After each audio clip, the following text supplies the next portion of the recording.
And welcome to the Seaside Allotment channel, and today I'm planting potatoes. This is not the first planting, we've got loads in pots, but this is the first lot that are going in the ground. And this is the bed that they're going in. Obviously there's still some sprouts and some red cabbages scattered around, but basically between the onions and the chard, that's where it's going. And I've put a little path down the middle. I'm actually going for permanent beds and permanent paths now on this plot. Makes it a lot easier to manage.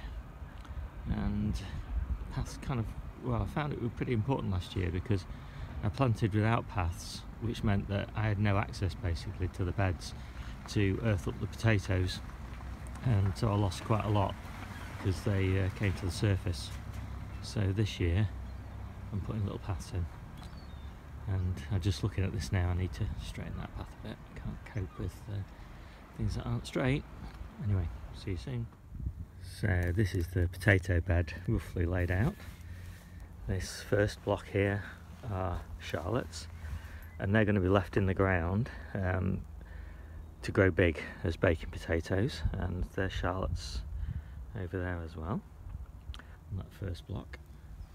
And then the next block here, all the way down there to the end, all of those are Sarpo Mira, and then there's a few Sarpo Mira at the far end, and then Sarpo Kifi in that middle section. And so Sarpo Mira are great baking and roasting potatoes, and we'll keep those over winter. Charlottes are a kind of general purpose, but we're primarily growing those for baking potatoes stored over winter. We've got loads of Charlotte in tubs for salad potatoes, boiling potatoes. The Sarpo Kifi, they are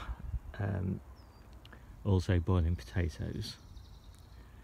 And the important thing about the Sarpo Mira and the Sarpo Kifi are they are blight resistant. And so the blight risk is mainly with these two beds here of Charlottes, which we will leave in the ground until they die back fully, because as I say, we want those to grow as big as possible. So that's the potatoes. I'll show you how I'm planting them in a minute. So although this is a no-dig bed in that the soil hasn't been dug, it has been broken up a touch with a fork, just poked into the ground and lifted a touch, just because this was quite a well firmed down bed. I just wanted to loosen it up a little bit. I am not just laying the potatoes on the surface, because that, well, I don't think that that's the best way to do it from the perspective of mulching over subsequently. Too much mulching and too expensive in compost. So basically I am pulling the soil back with the spade, basically trying to show you on this video, just digging down like that, pulling back, and then popping the potato in the hole that I've made, about 4 to 6 inches deep. And then I'll be mulching over with leaves, and the leaves are all in those bags there, and those leaves are about 18 months old, something like that, so they're pretty good. And so I'm back because I realised that I've not explained anything about what this soil is like. Basically last year we put down spent mushroom compost on this bed, and we put about 3 inches down, and this year we've put this really rough,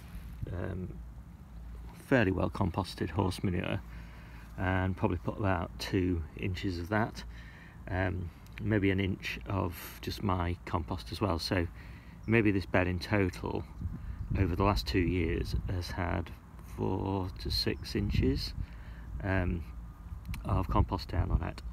And so when I'm planting, what I'm doing is basically digging through the compost layer and maybe down 1 inch, 2 inches, something like that into the soil, which means that almost all of the growth of the potato is into the compost layer, and that makes it really easy to harvest. There's no digging or anything else. You know, you can just pull the potatoes up and it's all done by hand, so there's no wastage at all due to forking. So that is basically the approach that I'm taking, and that's what I consider to be no dig, in that I'm planting into the totally into the compost layer. I'm not digging the soil, and I'm not digging it afterwards, and I'm using this kind of, you know, spade pullback technique, so that I'm just pulling the compost back rather than digging it out, which means I'm not bringing any soil to the surface, which means I'm not bringing any seeds, weed seeds, to the surface. So that's the theory anyway. Let's see how it goes. And there we go, that's all planted. It took about 15-20 minutes, something like that, and that planting technique is definitely easier when you're planting smaller potatoes. Some of the big ones took a little bit more effort. Obviously, if you're happy to disturb the soil, it would have been really easy, but with that kind of pullback with the trowel approach, it was a little bit tricky with some of the bigger potatoes. Took 2 attempts. Anyway, all done. So that's the end of the potatoes. Oh no, it isn't. I've still got some Sarpo Mira to put in these tubs, and again, because I'm growing these for size, I'm only putting 3 in each of the tubs, even though they're pretty big tubs and they could probably cope with more. Size is more important in this situation, so get on with that. So the planting at the allotment is all done, and I'm back at home, and I thought you might like to have a quick look at my successions. So yeah, let's have a look.